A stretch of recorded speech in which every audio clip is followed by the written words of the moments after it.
that it's a matter of responsibility, and I doubt that there's anyone who doubts actually the wish and the of the Macedonian people to join the European Union. It's their right, actually. I see it also as a right, and in the view of my party, if people wants to, a European nation wants to join the European Union and has done the necessary homework, then it's not up to us to say no, you can't join. But you must know that the stakes are very different for a country like mine. If Macedonia joins or not is of secondary importance, and here it's a matter of life and death almost. This is maybe exaggerating it a little bit, but here it's very important. It's what keeps you reforming, what drives the reform. And I know that there are a lot of people in Holland, and I'm quite sure in Germany and in other Western European countries as well, who say that, well, if they don't solve the name problem, it maybe will be it may be even better, because in that respect that they won't join. I mean, and this is something that you have to keep in mind. I mean, the ball is in your camp. The problem lies here. It should be solved here. Then I'm quite sure you are on the right path towards EU accession, and you are pretty much on how do you say, you are the acquis is almost. I don't see any big problems there. Let me say it like that. But well, like I said, a lot of Europeans think, well, the enlargement went too fast for a lot of Western European unions. If it stops here, it stops here. It's not a view of my party, by the way. Like I said, we think that it is a good thing for the stability here in this region. But we also see that once Macedonia has become a member, then there are the other problems. I mean, Kosovo is the far bigger problem. Bosnia-Herzegovina is also a very big problem. So it's a lot to swallow for the European Union.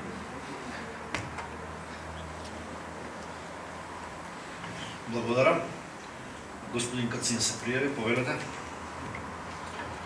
Thank you, Chair. I want to start by saying that time is crucial. And I'm coming from the country who is a member of EU for 7 years.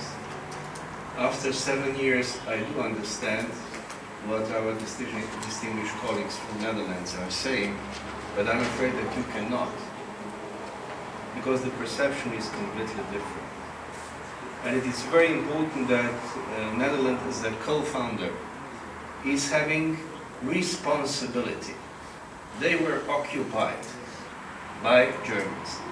They have had enormous starvation at the end of the war, and nobody knows that in the book.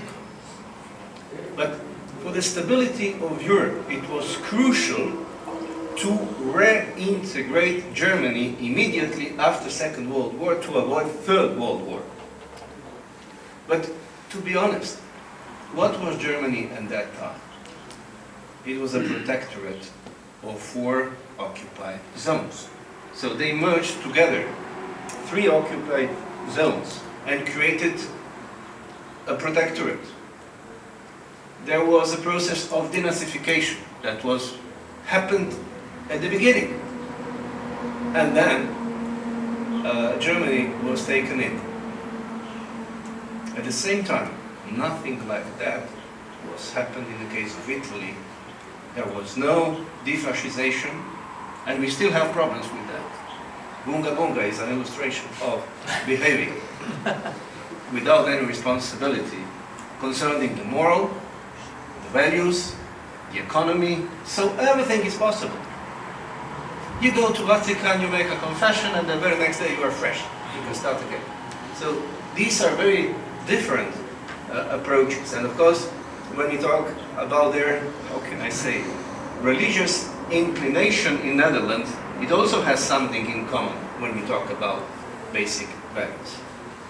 But to be honest, I said time is crucial.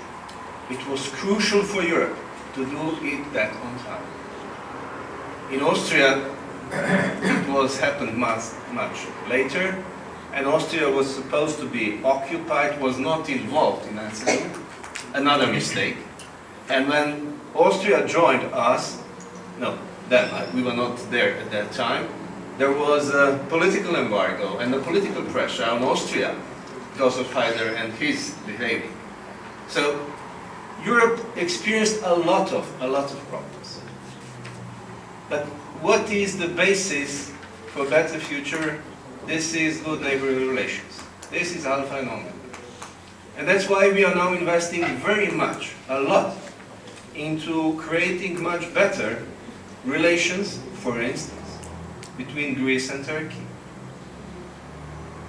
We all expect that Erdogan, who just left the country, will really change the constitution and will implement some drastic changes.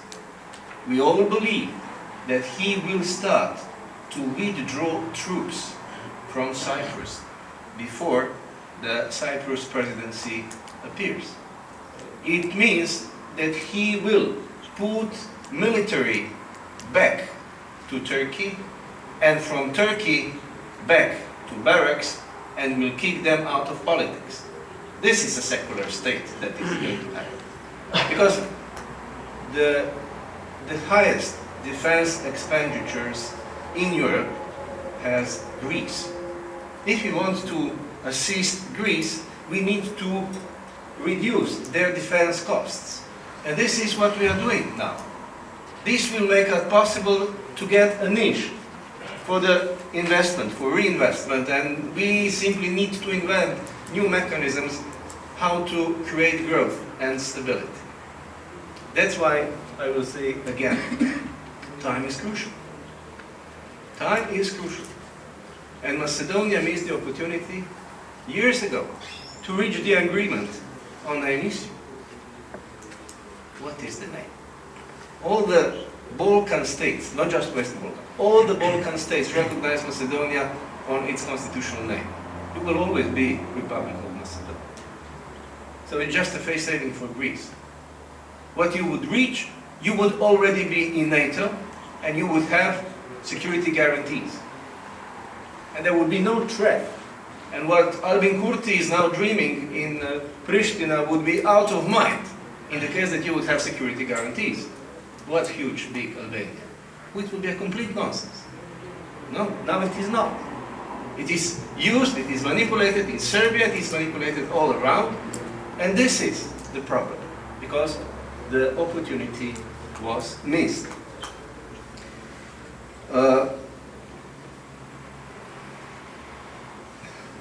I said time is crucial. When the Berlin Wall collapsed,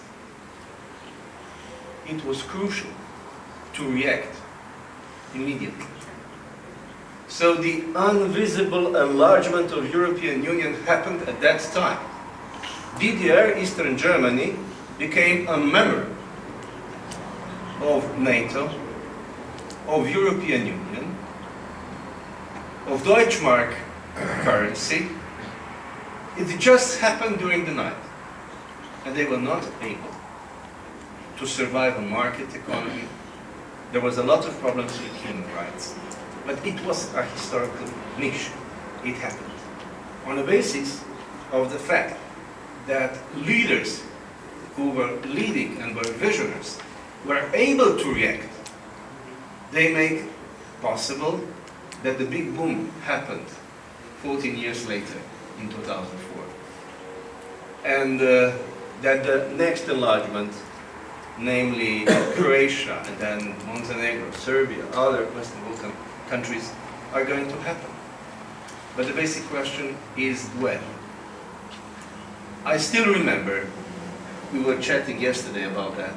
I was in Moscow in 1908, when the ruble collapsed. Who was the first in Moscow that day? Chancellor Kohl was the first.